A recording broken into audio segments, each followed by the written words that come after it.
Hello everyone, welcome to my talk, Monitoring MongoDB Operator on Kubernetes. I'm Rashdeep, currently working as a senior software engineer at MongoDB. Monitoring of any software is super critical to know about the operational state of a software, whether to know it's working correctly or it's undergoing some outage. As you have seen from the title of this talk, there are two key concepts that we're going to talk about. First, Kubernetes operator. The second is monitoring on Kubernetes. Let's try to dissect them one by one.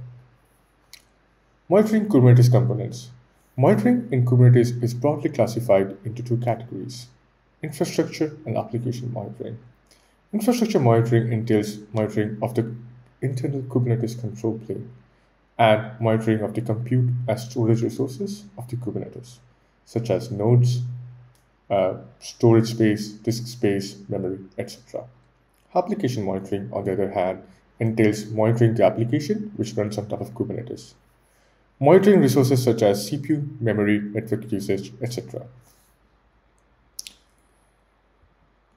There are different metric sources which the Kubernetes ecosystem provides, which users can scrape their metrics into different time source databases and build alerting on top of it to get to know about the health or the state of the cluster and the app and the workloads running on it. We will dig into them. We will dig into a few of them in this talk. The first one is CubeSat metrics. CubeSat metrics is a software from the upstream which basically gets the objects in the cluster at a given point in time and exposes those metric state and exposes the object state in a Prometheus metrics format. CAdvisor, on the other hand, is an agent which gives you more of a runtime metrics of running containers and pods in terms of their CPU and memory usage. Metric server is a cluster-wide aggregator of the resource metrics of nodes and pods. This is also internally used by horizontal pod autoscaler to scale your pods up or down. Kubernetes itself provides an internal metrics endpoint in the kubelet, which provides each container's CPU and memory requests, limits, and usage. And people have written different Prometheus exporters, which basically exposes the metrics that they really care about from the cluster in Prometheus format. Node exporter is one such classic example. Node exporter converts the metrics of the nodes into Prometheus format and exposes those metrics to the Prometheus database for to be scraped. Now, let's look at what are Kubernetes operators. Kubernetes operators provide a very rich and powerful tooling to users to write their automation leveraging the Kubernetes control plane and its rich API resources. Kubernetes operators can be described like an active reconciliation loop, which takes the state of a system that you want to build, and it continuously reconciles in that state system and does the work to make sure that the desired state matches the state that you want, that you have specified declaratively via some YAML files. At MongoDB, we have used these Kubernetes operator concepts to write the MongoDB Kubernetes operator, which helps you deploy MongoDB clusters on Kubernetes at scale in a very secure fashion.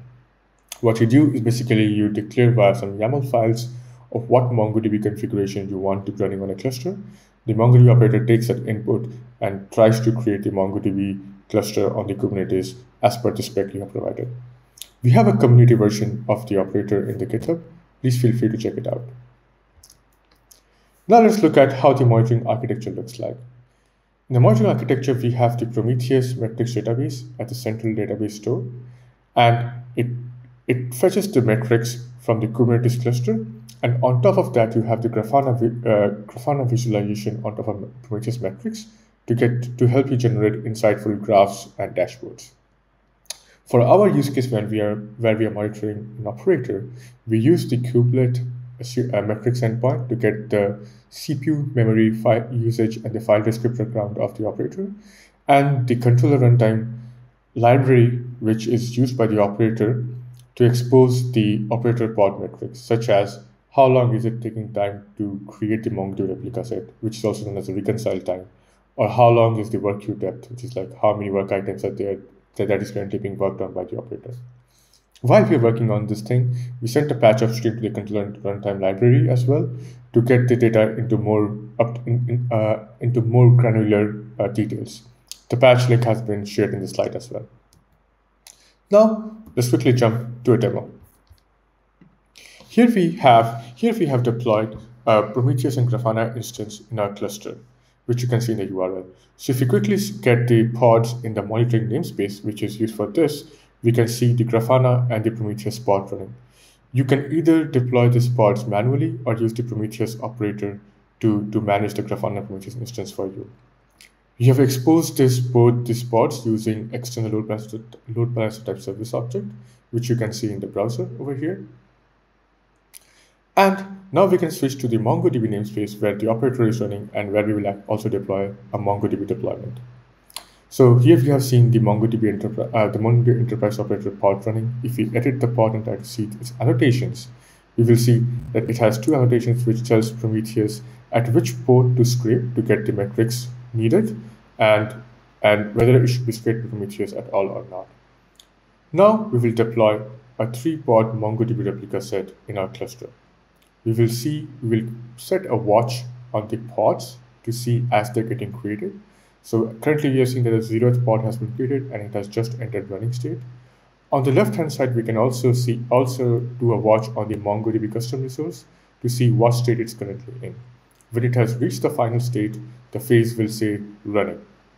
Currently toggling between reconciling and pending phase since the deployment is just happening. We can see that the CPU usage and the reconcile time metrics have now spiked up just as we started deployment. So if we see the query that we've written, the PromQL query here, it's using the continuous CPU usage metrics total. These metrics can be readily found on the internet or from the controller runtime repo to use the PromQL metrics that you care about to get the details that you want. So if you see what is the state of the reconciliation now, we have the second pod getting created, but it's doing just some final measures to make sure the MongoDB replica set is deployed in a secure way.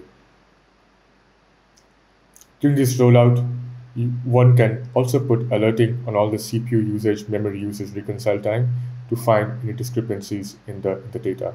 Finally, we can see that the replica set has reached running state. So if we refresh dashboard again, we will see that in a couple of seconds, the reconciliation time metrics will again drop down to 0 since the replica set has already been deployed and there is no such deployment actively going on at the moment.